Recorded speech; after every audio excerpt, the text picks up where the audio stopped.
Como secretario de la unidad Azcapotzalco en la UAM. Ha ocupado diversos puestos de dirección: secretario de la unidad Azcapotzalco, director de planeación de la universidad, director de la División de Ciencias Básicas e Ingeniería de Azcapotzalco, rector de la unidad Azcapotzalco y rector general. Actualmente es profesor investigador de tiempo completo con el reconocimiento de profesor distinguido.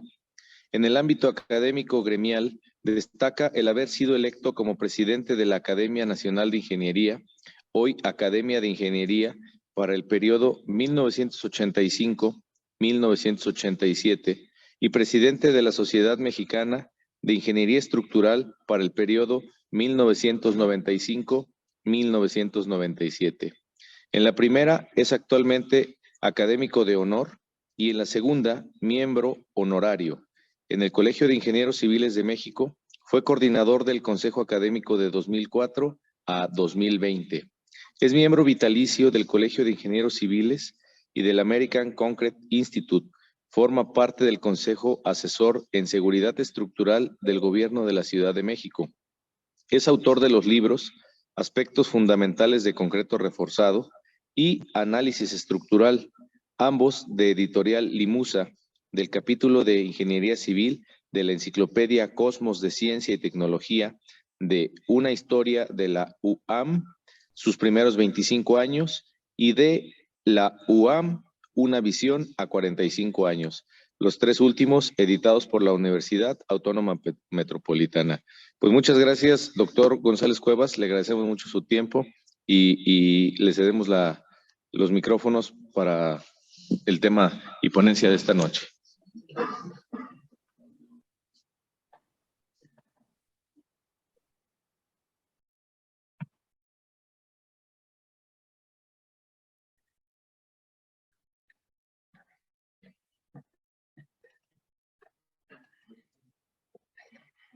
¿Qué tal? Muy buenas noches. Muchas gracias, ingeniero, por su amable presentación. El tema de la plática, como se ve en esta transparencia, es una... Me está hablando el ingeniero Lucio Montero, un momentito. Bueno, ¿qué tal, Lucio? Aquí estamos iniciando ya la plática, sí.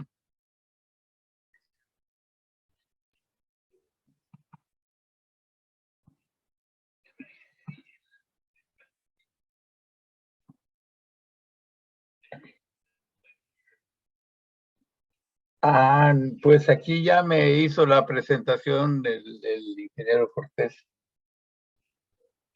Y ya estaba por empezar. Sí, claro que sí, ingeniero. Sí, sí. Sí, buena vez que me llamó el ingeniero Lucio Montero por teléfono, perdón. Les estaba platicando, el tema de la plática es una revisita en su centenario de los reglamentos de construcción de la Ciudad de México.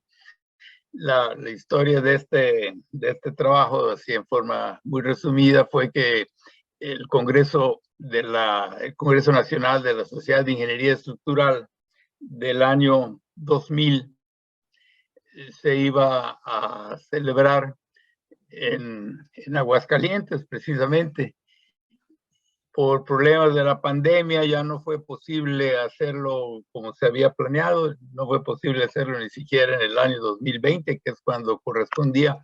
Se hizo a principios de 2021 y se decidió hacerlo en forma mixta o híbrida. Una parte efectivamente se hizo en Aguascalientes, otra parte se hizo en la Ciudad de México, y en ese congreso el presidente de la sociedad, que era en ese momento el doctor Esteban Astudillo, me invitó a preparar una plática sobre los reglamentos de construcción de la Ciudad de México, porque en el año de 2020 se estaban cumpliendo 100 años de la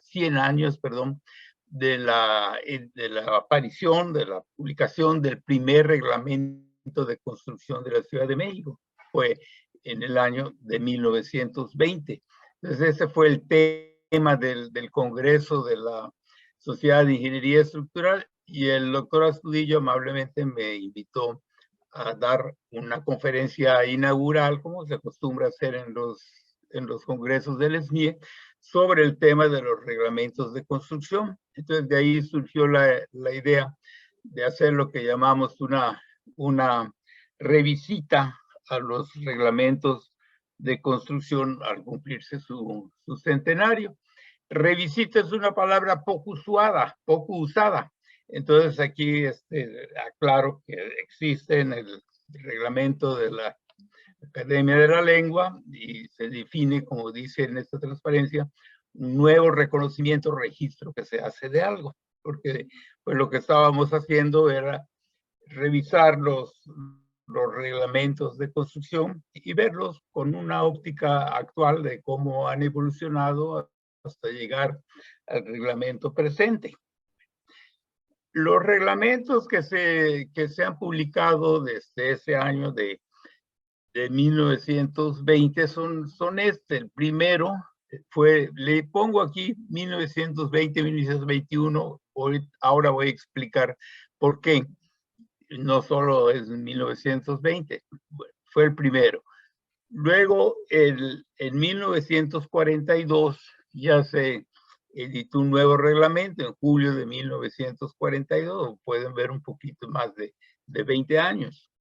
Después, en 1957, también ahora vamos a platicar qué pasó, pues fue un temblor muy fuerte en la Ciudad de México y se hicieron lo que se llamó normas de emergencia.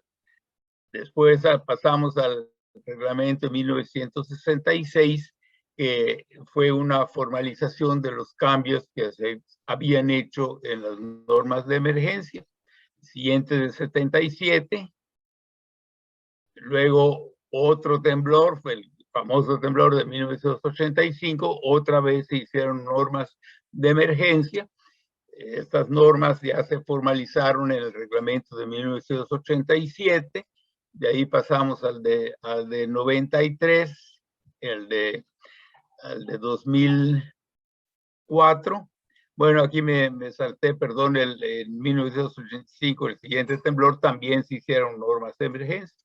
Entonces, en 2004 fueron los reglamentos, el reglamento que fue un cambio sustancial, ahora lo vamos a ver más adelante respecto al de 93, y el de 2017, que coincidió con la ocurrencia del temblor también muy conocido del 19 de septiembre, la misma fecha del de 85, pero del año 2017.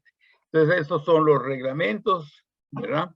Y dos normas de emergencia que se hicieron en esa época. Entonces, vamos a empezar con el de 1920 o 21, por la razón que aquí explico. Por más que se hizo una revisión, tanto en documentos oficiales como en documentos personales que tenían algunos ingenieros, no encontramos nunca una versión que dijese que era de 1920. Encontramos una que dice que es de 1921. En esta edición de 1965 menciona, así como de pasada, hablando de los postes de luz, que la avenida, no, yo no la estoy cambiando, no, si quiere regresar la persona que esté, permítame. A ver, claro. No sé si yo lo... Aquí está. Ya regresé, sí. Bueno, les decía, en esta edición que encontré de 1921, hace referencia a que había una edición en 1920 y que el único cambio que tenía era que en este tema de los postes de luz, la avenida Álvaro Obregón se llamaba antes Avenida Jalisco y parece que en la edición de 1920 aparecía con el nombre de Avenida Jalisco, y en la de 21 ya aparece con el nombre de Álvaro Obregón. Este año, 1921, fue cuando tomó posesión el general Álvaro Obregón como presidente de la República. Entonces se ve que por este suceso cambió inclusive el reglamento y se hizo una nueva edición en 1921.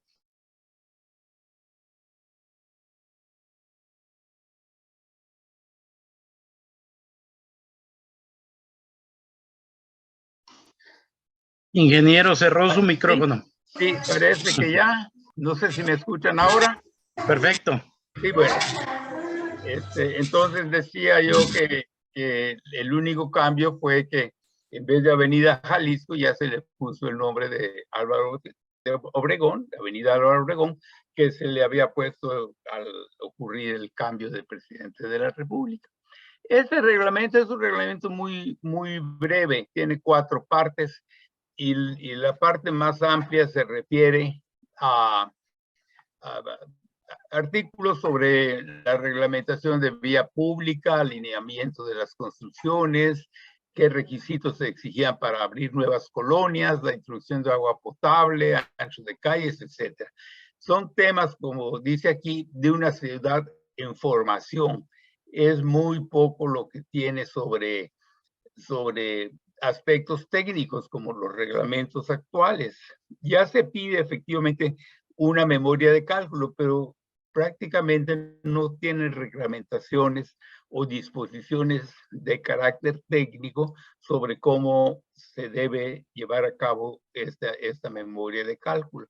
Una de las pocas disposiciones específicas es la reacción que se permite en el terreno, y pone 500 gramos por centímetro cuadrado, o sea, 5 toneladas por metro cuadrado, sin distinguir en zonas de la Ciudad de México, pero como es ahora que la zona del lago o la zona de lomas, etcétera, ¿no? En esa época todavía no había eso y en general, sin estudios de mecánica de suelos ni nada, se estableció una reacción permisible de 5 toneladas por metro cuadrado.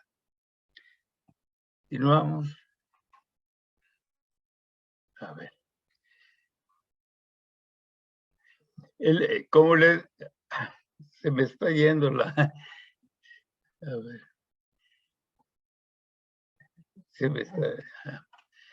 es un documento breve, como les decía, todo tiene 36 páginas y la preocupación es desarrollar la ciudad, reglamentar el desarrollo de la ciudad para que se haga de manera ordenada. No hay disposiciones sobre elementos estructurales, materiales, esfuerzos, etc.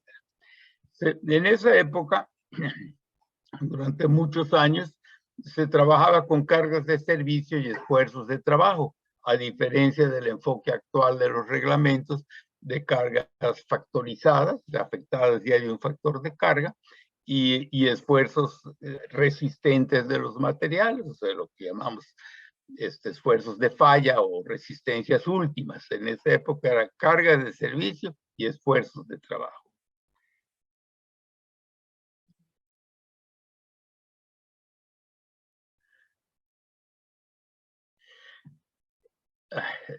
Se me está moviendo sin que yo haga nada, perdón. A ver, aquí como comparación, que hay unas páginas del reglamento del American Concrete Institute de la época.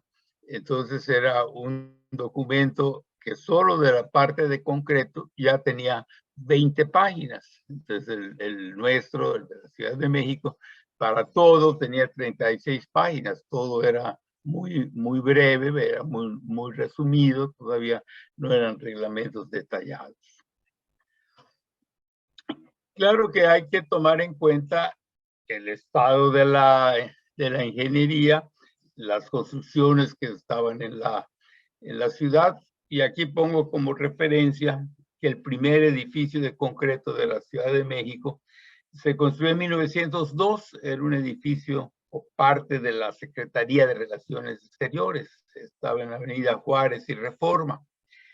Cuando se prolongó la Avenida de la Reforma en 1964 hacia el norte de la ciudad, se destruyó, se demolió este edificio para poder construir la avenida. Pero lo pueden ver, es un edificio de 2 niveles, ¿verdad? Que fue reconocido en estudiar esos asuntos, el primer edificio de concreto en la Ciudad de México. Permítame. Sí, que no me responde aquí la máquina, un momentito. Aquí está. Aquí está una fotografía que refleja el estado de desarrollo de la Ciudad de México. Es una esquina muy céntrica, muy famosa en esa época, donde estaba la joyería La Princesa, casi a una cuadra del Zócalo de la Ciudad de México, y se ven los tipos de construcción que existían en esa época, edificios de 2, 3 niveles, casi todos, con estructura a base de muros de mampostería.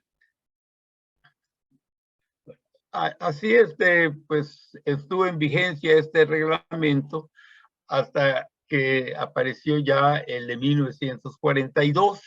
En esa época, en la Ciudad de México había inundaciones casi de forma permanente. Aquí está una fotografía típica de la Ciudad de México en 1942, en la esquina de Bolívar, el 16 de septiembre, muy cerca del Zócalo de la ciudad. En este reglamento de 1942 se señala que el reglamento anterior, el de 1920 o 21, ya era inadecuado. Dice, ya la ciudad ha crecido, se ha transformado y se requiere un nuevo reglamento.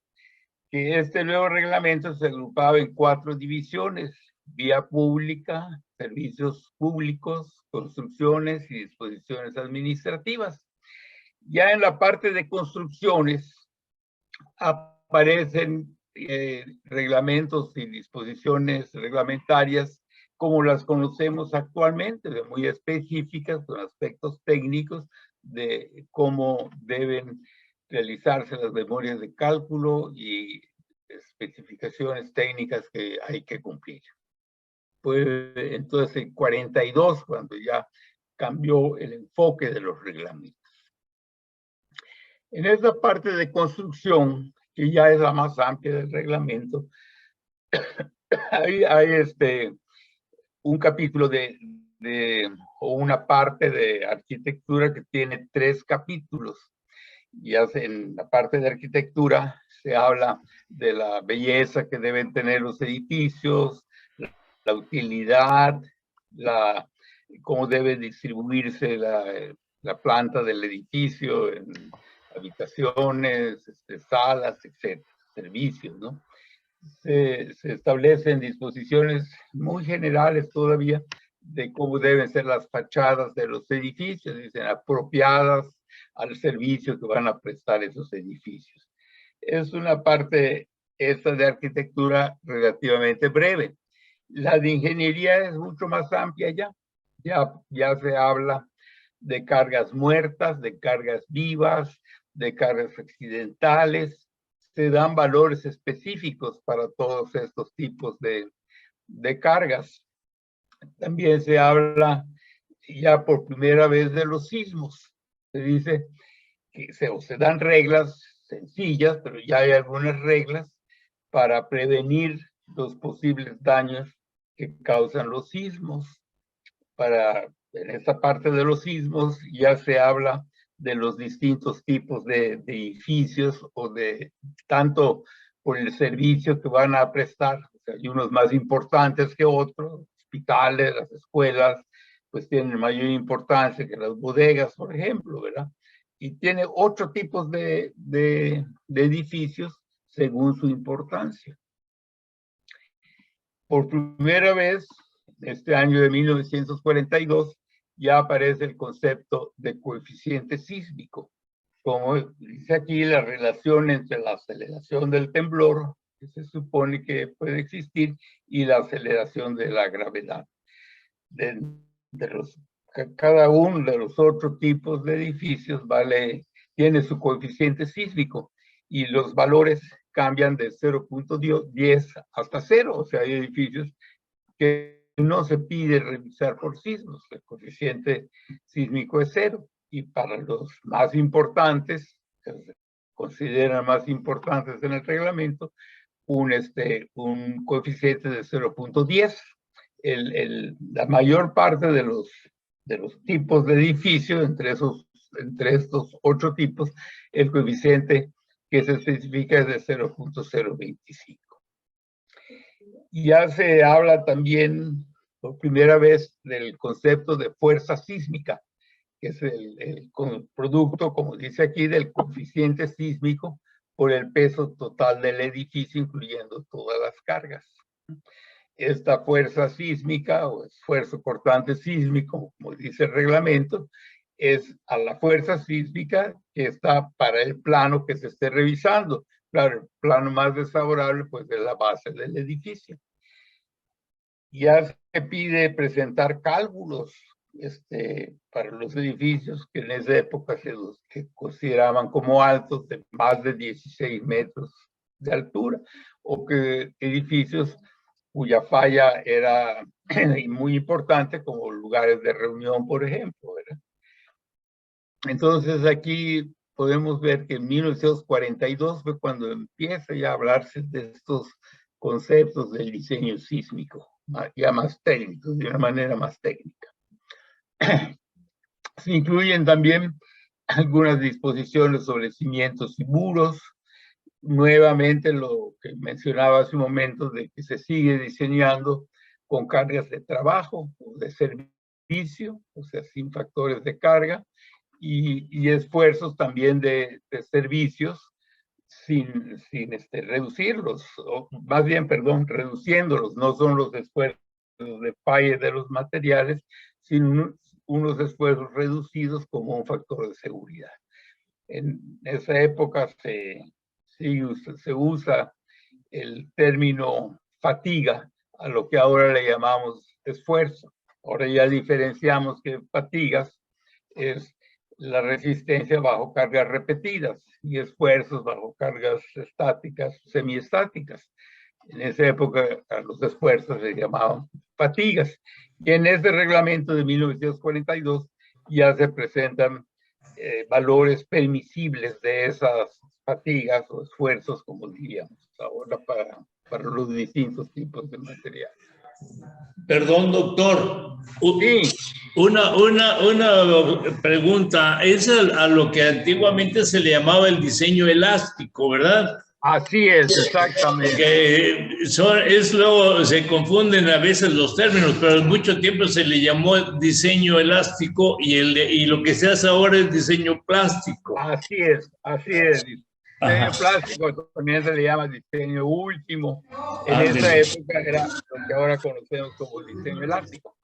Así es, gracias. Que no podían excederse los valores en que todavía era válida la teoría elástica, ¿verdad? Que el comportamiento de los materiales era lineal y elástico. Así es, gracias. Sí. Bueno, ya se incluyen también en 42 temas como las instalaciones eléctricas, ¿verdad? Empezaban a usarse los elevadores, demoliciones, excavaciones, porque en la Ciudad de México, pues el tema de las excavaciones desde esa época era un problema serio, porque se hacían las excavaciones y los vecinos sufrían daños, ¿no? Y ya se distinguen distintos tipos de cimentaciones por superficies, zapatas, losas corridas, pilotes, o sea, cimentaciones profundas, y aparece también en el reglamento el concepto de cimentaciones por flotación, compensadas, ¿verdad? Compensadas porque se decía que el peso de la superestructura puede ser parecido, semejante, hasta donde puede ser posible, al peso de la excavación del terreno. O sea, hacía una excavación grande, profunda, y el peso del terreno que se sacaba debía ser parecido al peso de la estructura que se iba a construir arriba. Esto es muy interesante porque fue un ingeniero mexicano el que desarrolló este concepto, el ingeniero José Cuevas. Y en esa época se diseñó y luego se construyó el edificio de la Lotería Nacional, pues, el edificio representativo. Durante mucho tiempo fue el edificio más alto de la Ciudad de México. Se inauguró en 1946, pero se empezó a diseñar en 1930. Esto de la cimentación, aquí está el ingeniero José A. Cuevas, desarrolló esta idea y se llamaba cajón compensado, ahora le llamamos cimentación compensada. Había límites para la altura permisible de los edificios y este edificio de la Lotería Nacional excedía ese límite. Entonces hubo necesidad de un permiso especial de nivel presidencial. El presidente de la República autorizó que se pudiese construir un edificio más alto que lo que se señalaba en el reglamento. Fue mucho más amplio el reglamento, como dice aquí, ya tenía 97 páginas, ¿no? El otro tenía 20 el primero, 36 el segundo, y aquí fue un cambio ya importante. Aquí está, bueno, ya lo habíamos visto, ¿verdad?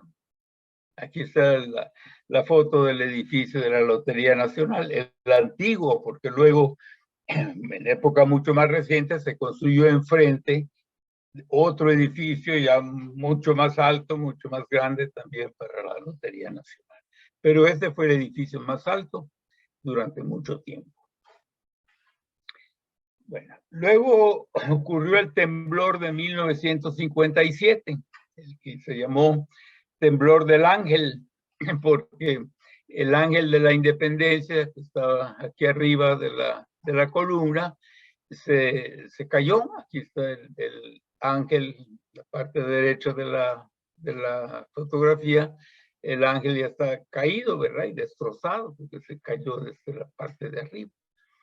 Entonces, después de este temblor de 57, que se dice, bueno, como es el temblor más grande de la época moderna, ya cuando la ciudad tenía un desarrollo significativo. Claro, hubo otros temblores antes, ¿no? Pero de lo que se puede considerar la ciudad moderna, este fue el primer temblor importante. Hasta ahora, pues, lo conocemos así como el temblor del Ángel. Entonces, se hicieron normas de emergencia.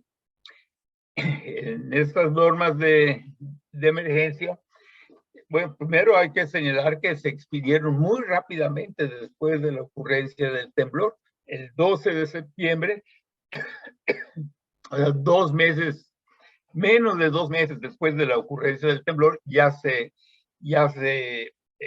expidieron las normas de emergencia. Es importante señalar que en ese año de 57 se estaba fundando el Instituto de Ingeniería de la UNAM, y fue cuando se inició realmente la investigación a nivel internacional sobre temas de ingeniería estructural y de ingeniería sísmica. El doctor Rosenblum fue el segundo director del Instituto de Ingeniería, después del ingeniero Fernando Iriart, y él empezó a organizar estas tareas de investigación ya de manera más formal, y estas normas de emergencia de 1957 ya incluyen disposiciones de temas que apenas estaban desarrollando en los institutos de investigación de todo el mundo, ¿verdad? Fue un cambio muy marcado respecto al reglamento del 42.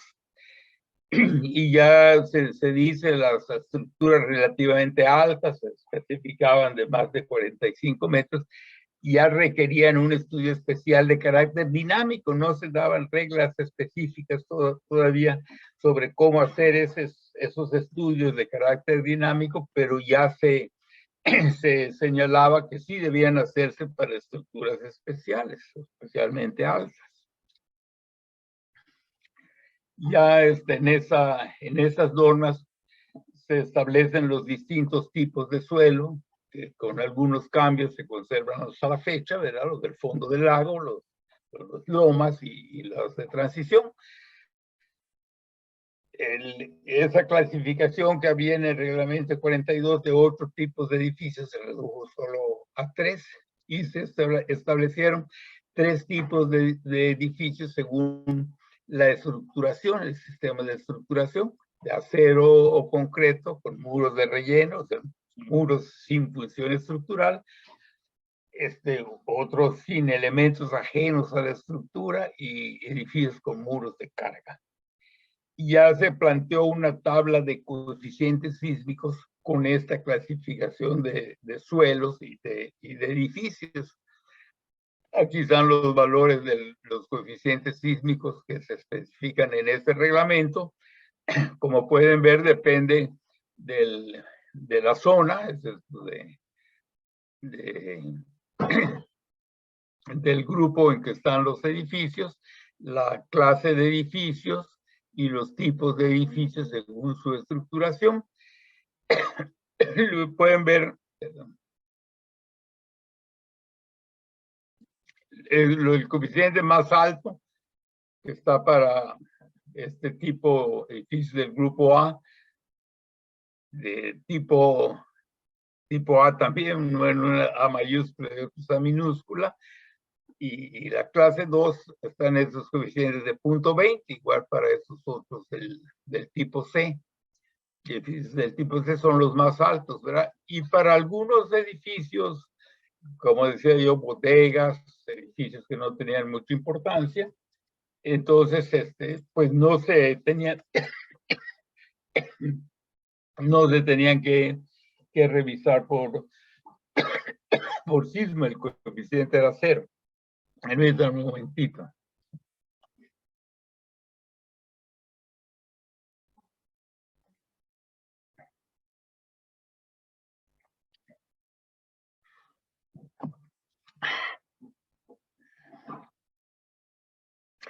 Aquí en esta figura se presentan algunas de estas disposiciones técnicas ya relativamente modernas, ¿verdad?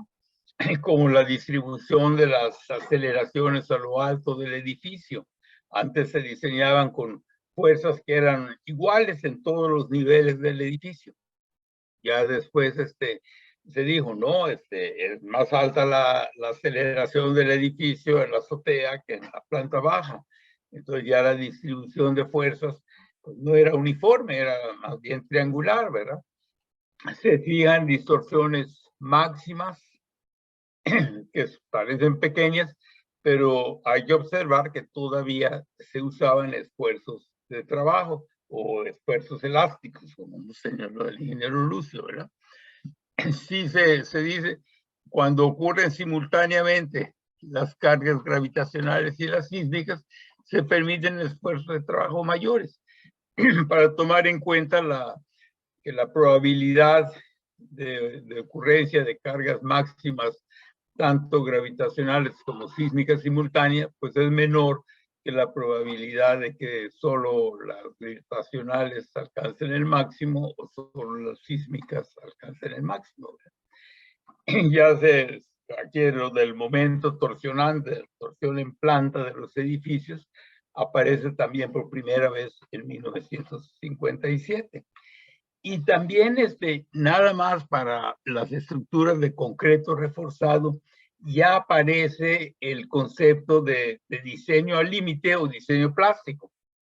Fue en 57 cuando se planteó, y se planteó en forma optativa. O sea, se decía, normalmente se debe diseñar con teoría elástica. Y en 57 ya se dice, bueno, se diseña con teoría elástica y se puede revisar con criterios de diseño plástico o diseño al límite. Fue la primera vez que en el reglamento de construcción se habló de ese concepto, que ahora es lo usual, ¿verdad? Pero en esa época todavía no era lo general. Edificio típico de esa época, la Torre Latinoamericana, que resistió perfectamente el sismo de 57 y los sismos posteriores también, ¿verdad? Y que después del edificio de la Lotería Nacional que vimos antes, fue el edificio más alto de la Ciudad de México por mucho tiempo.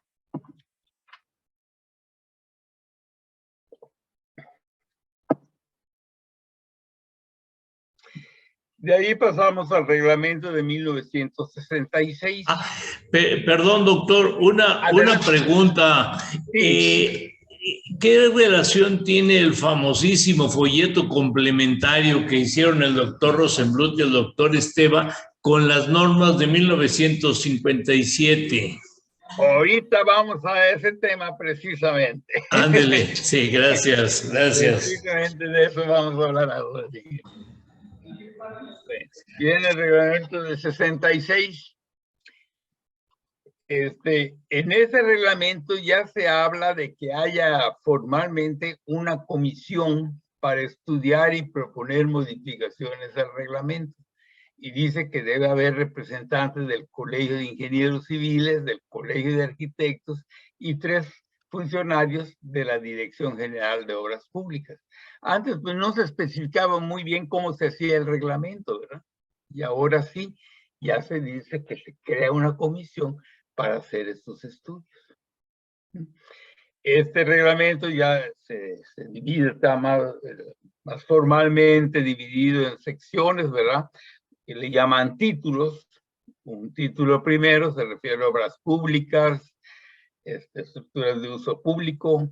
Es más amplio porque ya la ciudad estaba desarrollada, ya para este momento, en 66, ya la Ciudad de México era una ciudad muy grande, con edificios muy importantes, entonces ya el reglamento de construcción pues debía reflejar esta situación. Se sigue conservando un capítulo, un título, como decía yo, de proyecto arquitectónico semejante a los de reglamentos anteriores, pero también ya es mucho más amplio. El título tercero es el que se refiere a diseño estructural, es lo más parecido a lo que ahora tenemos como título sexto del reglamento de construcciones, ¿verdad? Y ya se aceptan ambos tipos de análisis, el análisis elástico y el análisis inelástico. Ya no solo el inelástico o último o de falla, ya no solo es para revisar el diseño que se hubiese hecho con análisis elástico, sino que ya se puede hacer con todo con análisis inelástico. El capítulo de cimentaciones ya es también ahora mucho más amplio, ya se distinguen en las zonas de alta y baja compresibilidad y ya se incluye un mapa en el reglamento sobre dónde están las 2 zonas. Luego se puso también la intermedia, ¿verdad? Pero en este reglamento eran 2 zonas. Quizá el concepto que ahora usamos ya normalmente de factor de seguridad. Y se plantea que valen 3, el factor de seguridad es de 3 cuando no hay cargas accidentales y de 2 cuando hay cargas accidentales, claro, además de las gravitacionales. Ya se dan disposiciones específicas sobre la resistencia del subsuelo y sobre los hundimientos admisibles, ¿verdad? Así como ejemplos, para zapatas aisladas se dice que 3 toneladas por metro cuadrado o 2 toneladas si son zapatas muy amplias o losas corridas de cimentación que abarquen más del 50% del área. Recordarán que en los primeros reglamentos se hablaba de 5, ¿verdad? Y aquí se pusieron más estrictos, ya se redujeron a 3 o a 2 inclusive. En cimentaciones compensadas, el incremento de presión, o sea, la diferencia entre el esfuerzo que proporciona o que produce, mejor dicho, la superestructura y el peso del terreno que se excava, puede ser mayor el peso que transmite la superestructura, pero que no exceda de 1 tonelada por metro cuadrado adicional. Ya se dan recomendaciones para pilotes, distinguiendo entre pilotes de punta, pilotes de fricción y pilotes de control. Ya aparecen disposiciones sobre pilotes de control, que era un desarrollo muy reciente, también de un ingeniero mexicano, del ingeniero González Flores.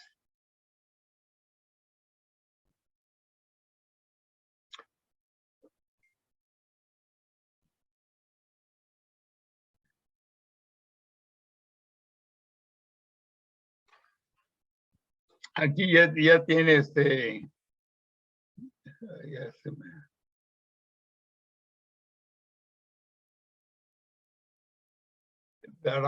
Para estructuras de mampostería y concreto, ¿verdad? Ya se ponen esfuerzos permisibles. Ese es, creo que dices que no veo bien aquí, pero creo que es el de mampostería que aparece por primera vez. ¿Sí? Ya en ese capítulo de mampostería se presentan especificaciones sobre dónde deben colocarse los castillos y dalas, qué refuerzo deben tener, tanto horizontal como vertical, etc. Hay un capítulo de madera que también aparece por primera vez. En estructuras de concreto ya hay modificaciones de fondo. Aquí está, en esta parte de concreto, una parte del reglamento sigue siendo con diseño por esfuerzos de trabajo, pero hay otra parte de la misma amplitud y detalle que ya es con diseño plástico, lo que me preguntaba el ingeniero Lucio, ¿verdad?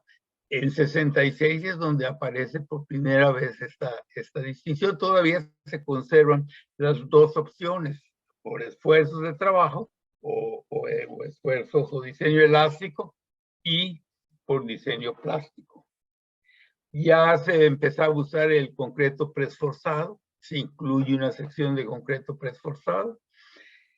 En las propiedades de los materiales, también por primera vez ya se habla de, pues todas las disposiciones están con raíz de F'C en vez de F'C, porque también las investigaciones que se habían hecho pues, en varias partes del mundo indicaban que el comportamiento estaba más en función de la raíz de F'C que de F'C directo.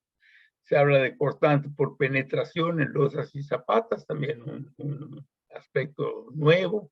Se especifican factores de carga para carga viva y para carga muerta. Del concepto del esfuerzo reducido que le llamaban F*Y, también aparece en 1966, inclusive al principio la resistencia de fluencia del acero, Fy, también se hablaba de un esfuerzo reducido, F*Y. Aquí pongo en este renglón un tema que yo considero muy importante y que se debe recalcar. En este año de 1966, o más bien desde unos años antes, el Instituto de Ingeniería creció de manera importante porque ya estaban regresando al país muchos ingenieros que fueron a hacer su doctorado al extranjero, principalmente a Estados Unidos. Entonces, regresaban al país, se incorporaron casi todos, no todos, pero sí la mayoría, al Instituto de Ingeniería, y eso pues ayudó a que las investigaciones a nivel internacional se incorporasen al reglamento de construcción, y fue en esta edición de 1966 cuando se vio este desarrollo de manera notable. Hay nombres que pues, todos conocemos y respetamos mucho, ¿verdad?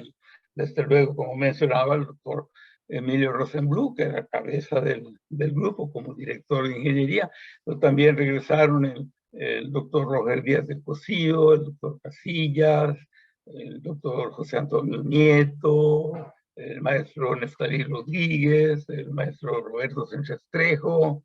De suelos pues, se incorporó el doctor Marsal, el doctor Juárez Vadillo, ¿verdad?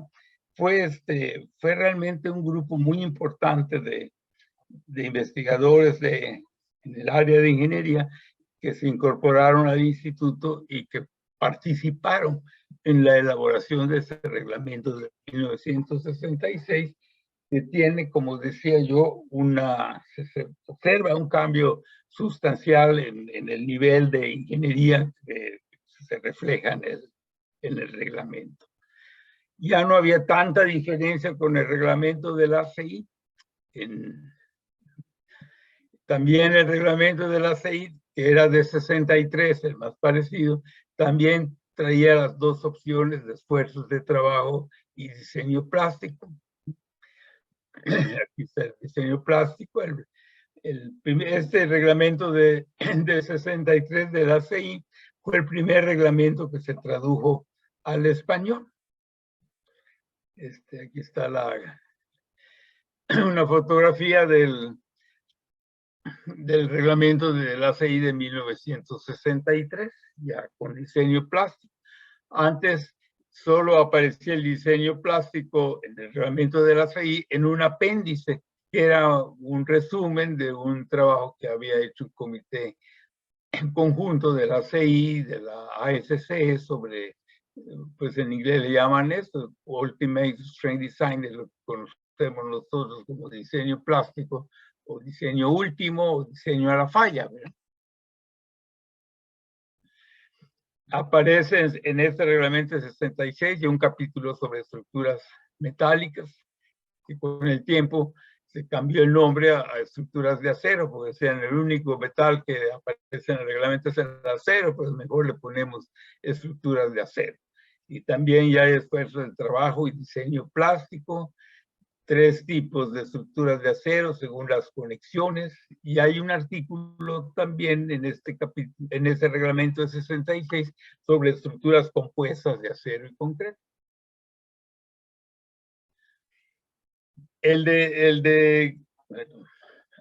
El capítulo de diseño sísmico, pues está basado en lo que se incorporó como normas de emergencia en 1957, pero ya con mucho más detalle y con incorporaciones también técnicas muy recientes de investigaciones de todas partes del mundo.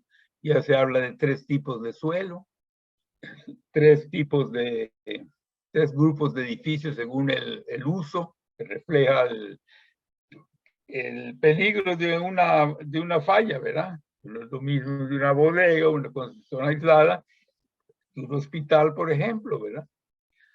Y 3 tipos de estructuración según que tengan pues estructuras, como le llamamos ahora, que puedan resistir las fuerzas sísmicas o no, ¿verdad? También se presenta como un tipo especial de estructura las que están sobre una sola columna, que no tienen el beneficio de una estructura hiperestática, ¿verdad? De que tiene varias líneas de defensa. Los coeficientes sísmicos varían, aquí está, de 0.04 a 0.15. No es fácil comparar estos coeficientes con los anteriores, porque las otras disposiciones son diferentes. Por ejemplo, aquí ya se está hablando de diseño plástico y en los otros reglamentos era diseño elástico, ¿verdad? Entonces no se puede hacer una comparación directa, pero son parecidos. Aquí se pone un ejemplo, ¿verdad? Para un edificio de marcos de concreto de grupo B, con alta compresibilidad, con las normas de emergencia era 0.20 y con el reglamento de 66 era 0.15, pero se permiten esfuerzos de trabajo 33% mayores cuando en el reglamento de 66 que en las normas de emergencia. Entonces no se puede hacer una comparación directa, pero más o menos son los valores que tenían las normas de emergencia. Y aquí está lo que me preguntaba el ingeniero Lucio, el famoso folleto complementario de diseño sísmico que hicieron el doctor Rosenblum y bueno, ahora es doctor, en esa época todavía no era doctor, Luis Esteva, ¿verdad? Esta fue una obra, pues un hito en la historia de las publicaciones o sismos en nuestra ciudad o en nuestro país, ¿verdad? porque aquí ya explicaban y daban ejemplos resueltos de cómo se hacía el análisis dinámico modal, de cómo se incorporaban estas ideas del comportamiento dinámico en el diseño sísmico de los edificios. Esa fue una obra muy importante, ¿verdad? Muy importante que fue pues ayudó mucho a que en la práctica ya se pudiesen incorporar esas disposiciones reglamentarias que eran pues muy recientes, no se enseñaban todavía en las escuelas, por decirlo así, y ya con este folleto complementario se dio un impulso a la utilización de los conceptos de comportamiento dinámico de las estructuras. En este folleto también que se explican las normas de emergencia y el reglamento 66, se tomaron en cuenta ya datos duros, datos experimentales que se registraron en los sismos anteriores. Por ejemplo, en la base de la torre latinoamericana se midieron ya aceleraciones que corresponden a coeficientes de 0.03 y 0.04. El coeficiente que se estableció en el reglamento de 0.06, pues se tomó de este valor, claro, con un factor de seguridad un poco mayor, ¿verdad? El 0.15 se tomó de unas mediciones también que se hicieron en estructuras de tanques elevados, en el que se midieron de 0.10 y un poco mayores en las normas, no en las normas, en el reglamento 66 se fijó el coeficiente para esos tipos de estructuras en 0.15. O sea, ya tenían una base firme sobre valores que se habían medido en los eventos sísmicos.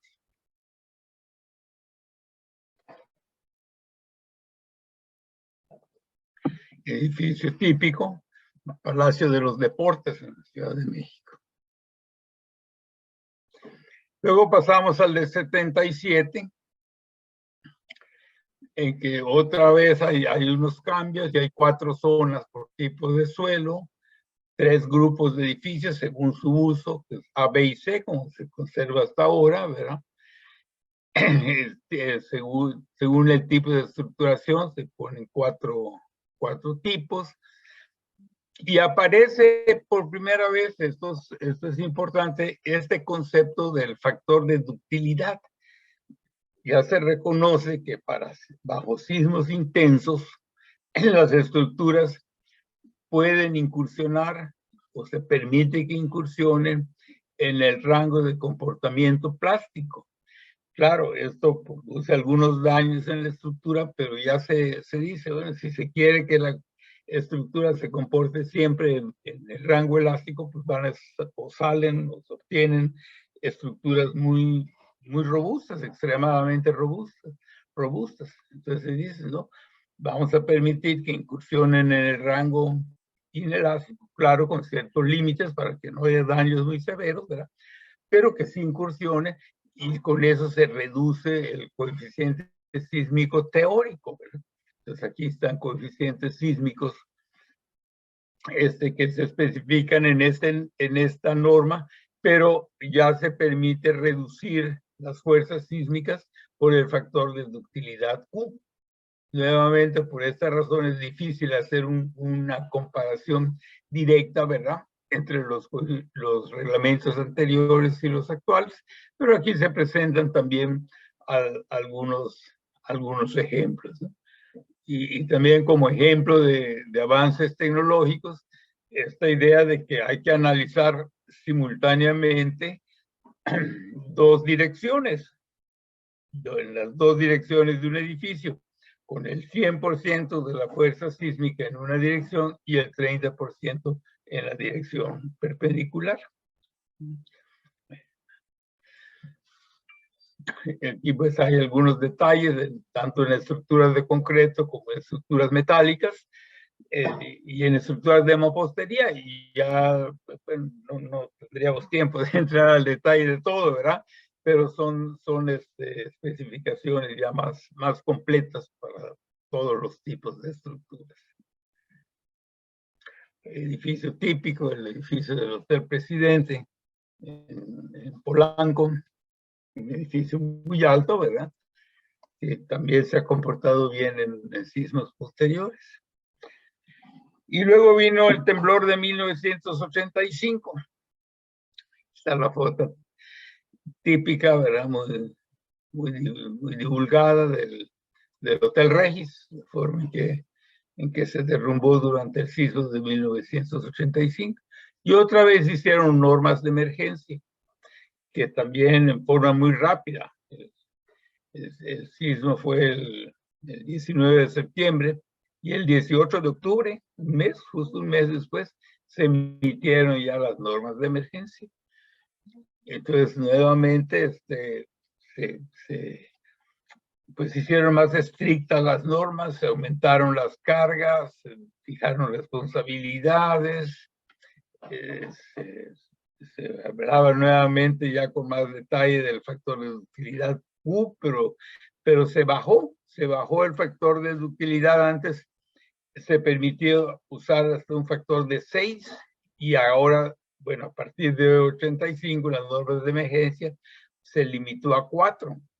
Se aumentaron los factores sísmicos, o sea, para zonas equivalentes de 0.20 a 0.27.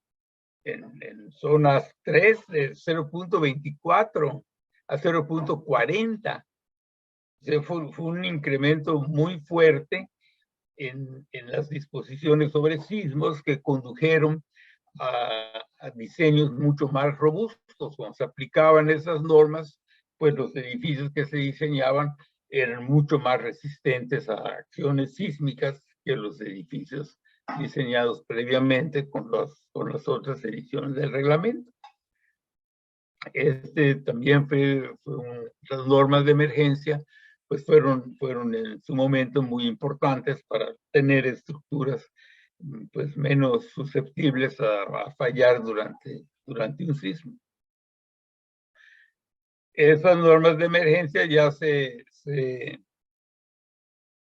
pues cambiaron al reglamento, se pasaron al reglamento a la edición de 1987.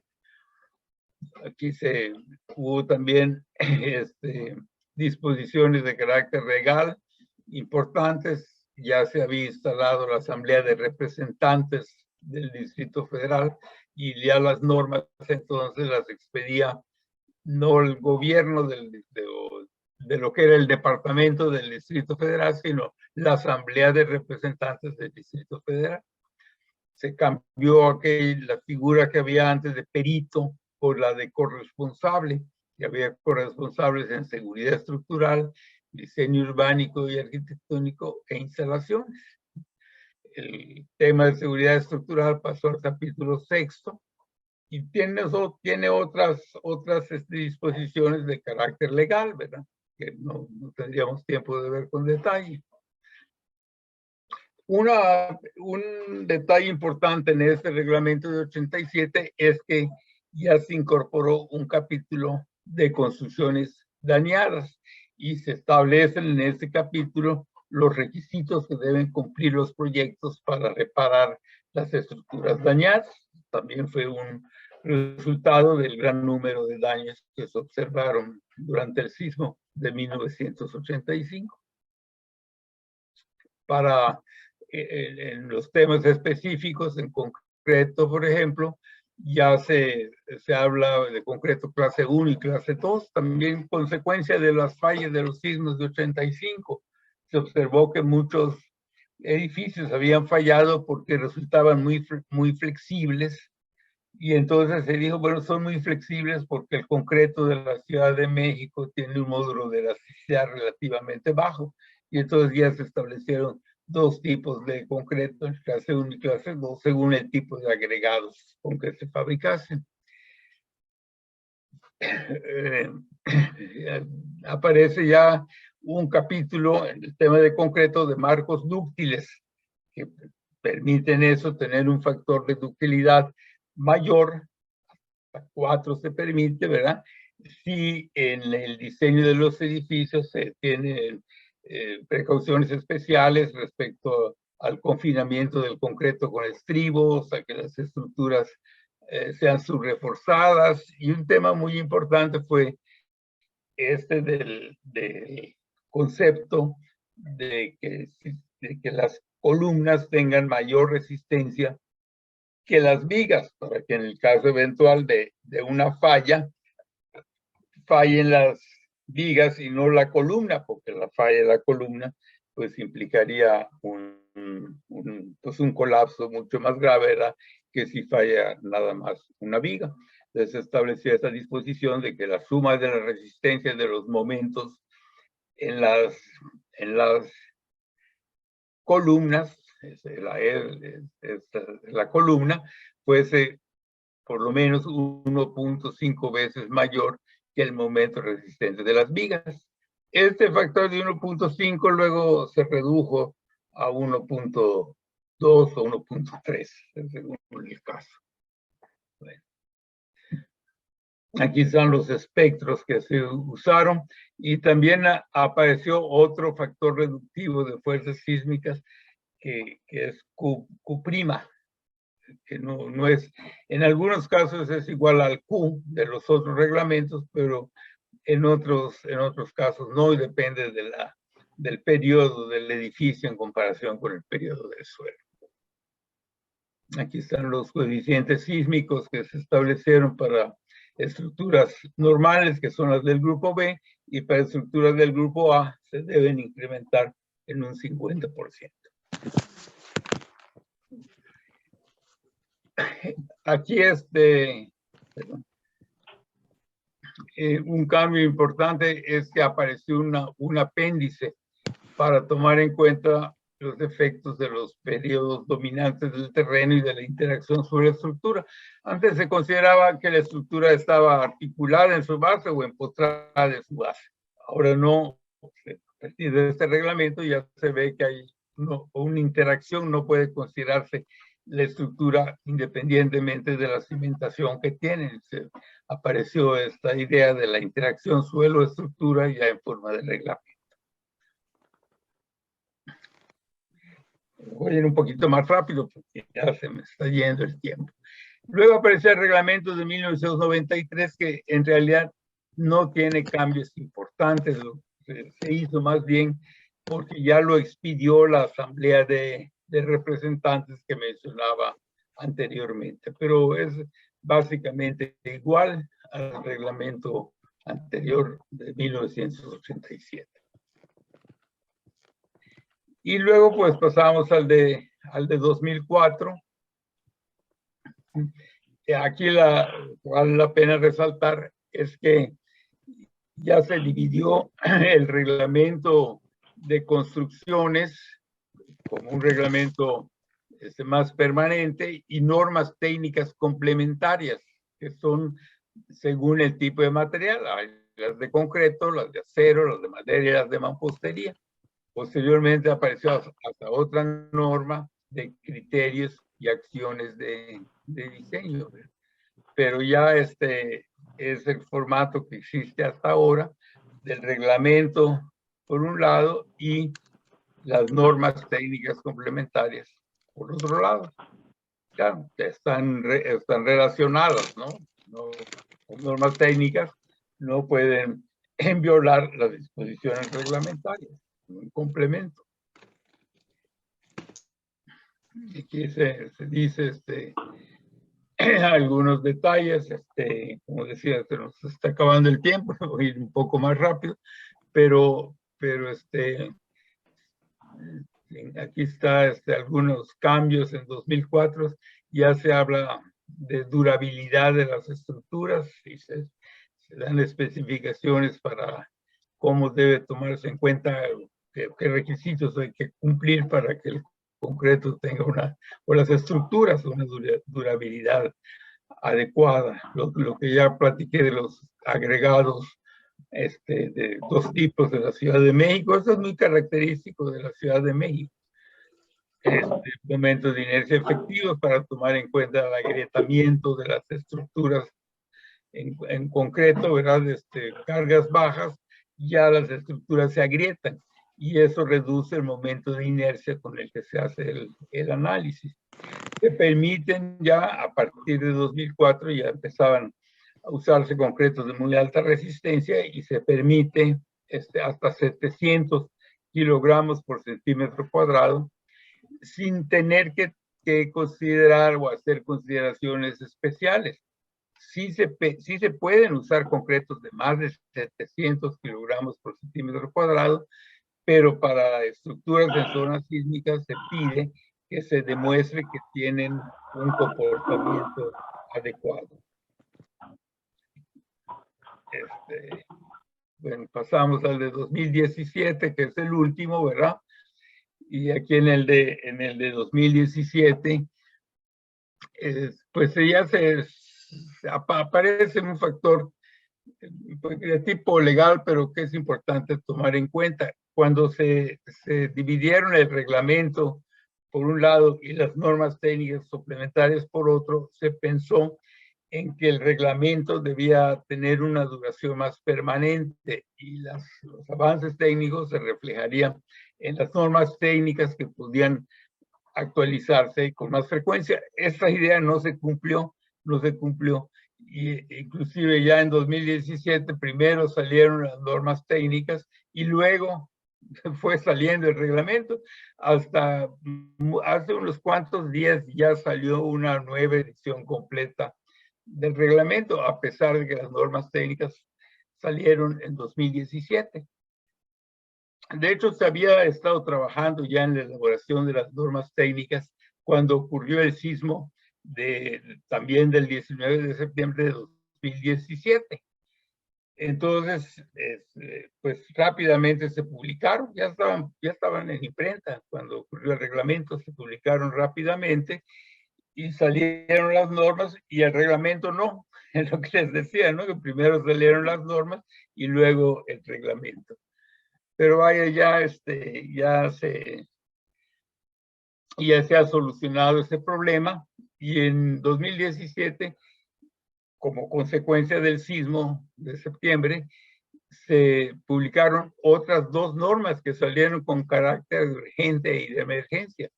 Las normas para rehabilitar los edificios dañados por el sismo de septiembre de 2017 y las normas para la revisión de la seguridad estructural de las edificaciones. En este año ya aparecen nuevas figuras de carácter legal, ¿verdad? Como los especialistas auxiliares, además del corresponsable de seguridad estructural o de los directores responsables de obra, aparecen las figuras de especialistas auxiliares en temas muy específicos y de proyectistas. Y ahora se está trabajando en definir bien las responsabilidades de estas figuras. Aparecen las normas técnicas suplementarias. Bueno, no son normas técnicas complementarias, sino lo que quería decir aquí es que la norma que más cambió a partir del sismo de 2017 fue la de sismos. En la norma de sismo de 2017 hay unos cambios muy importantes. Aquí los que considero yo que vale más la pena mencionar son estos conceptos del sismo de servicio y el sismo de diseño.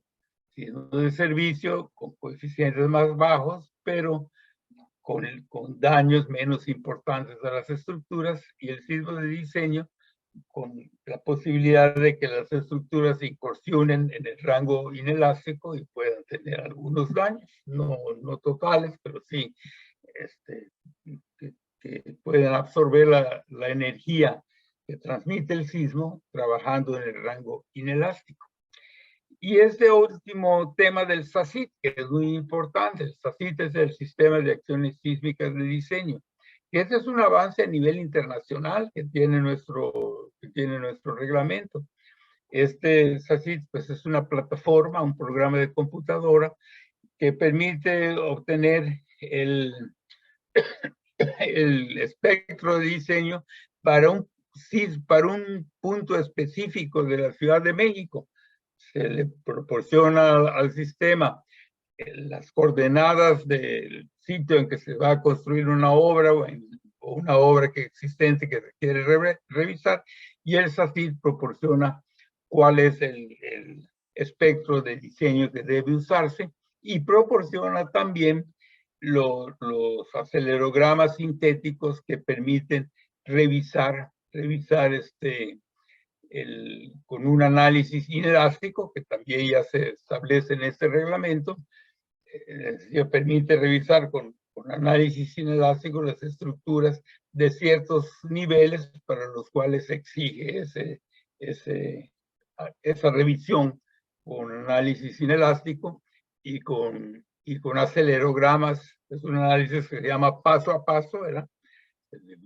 Se plantea o se obtiene del SACID un acelerograma sintético y se revisa la estructura con análisis inelástico y paso a paso, o incremental le llaman algunos, un análisis incremental paso a paso. Esos son avances también muy importantes de la última edición del reglamento. Muy bien, pues esto sería todo. Esta misma plática me la pidieron en el Colegio de Ingenieros Civiles en septiembre de 2022 para celebrar el aniversario, no se celebra, para conmemorar la ocurrencia de los sismos del 19 de septiembre de 85. Muy bien, pues si hay algunas preguntas o comentarios, con mucho gusto las atendemos.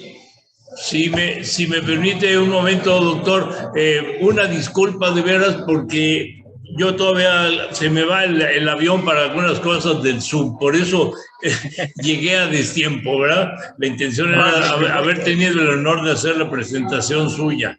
Pero bueno, pues se admiten las preguntas de quien tenga dudas, ¿verdad? ¿Alguien que tenga alguna duda, alguna observación?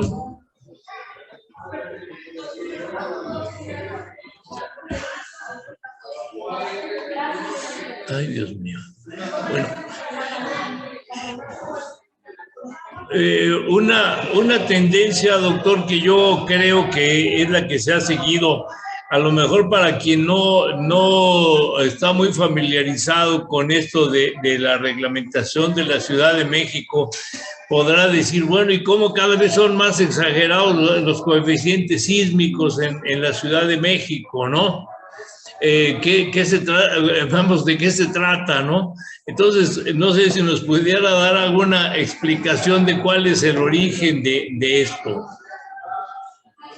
Bueno, pues es que han ocurrido sismos que antes sí ocurrían, pero pues no había edificios, la ciudad era más baja, más plana, ¿no? No había daños y como experiencia de estos sismos que he mencionado, del 57, del 85, de 2017, pues se vio que hay que diseñar los edificios con más cuidado primero, ¿no? Para poder resistir a fuerzas más grandes, tener un comportamiento que permita poder subsistir o que no se derrumben los edificios, como se dice, ¿verdad? Aunque tengan algunos daños. Y eso pues sí ha requerido mayores coeficientes sísmicos. Y todos los aspectos de detalle del acero de refuerzo en las estructuras de concreto o de las correcciones en estructuras de acero, pues se han revisado para que puedan resistir sismos más importantes.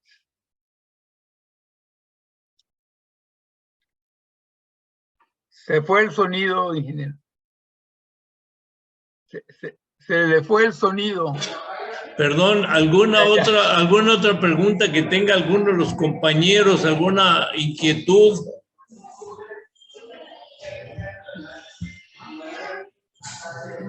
No hay preguntas, perdón. Bueno, Este reconocimiento que se le está otorgando al doctor Óscar Manuel González Cuevas por parte del Colegio de Ingenieros Civiles de Aguascalientes, con su conferencia magistral Historia de los Reglamentos de Construcción en México.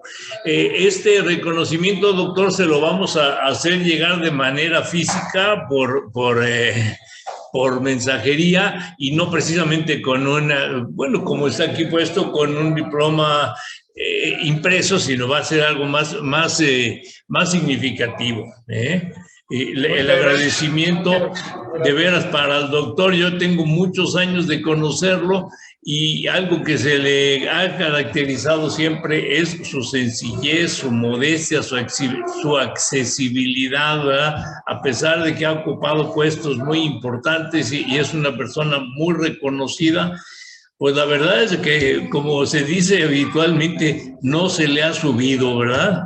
Y hay otros investigadores, otros grandes autoridades en materia de ingeniería que pues no puede uno ni hablar con ellos, ¿verdad? Y en cambio con el doctor González Cuevas no es así. Yo lo estimo mucho y le agradezco mucho que haya aceptado la invitación que le hicimos en esta ocasión, aunque fuera de manera virtual, ¿verdad? Muchas gracias, Lucio. El agradecimiento es recíproco. Yo también soy muy agradecido y saben que también les aprecio mucho a todos los ingenieros de Aguascalientes, ¿verdad? Tengo antecedentes de relación con mi hijo, mi hija ya años en Aguascalientes, con frecuencia, tienen un lugar especial en mi reconocimiento y en mi aprecio. Muchas gracias, doctor, nuevamente. Muy amable entonces, y pues a todos los compañeros, colegas del Colegio de Ingenieros Civiles de Aguascalientes, pues se les agradece su participación. Muy bien, pues buenas noches. Buenas noches, hasta luego. Hasta luego.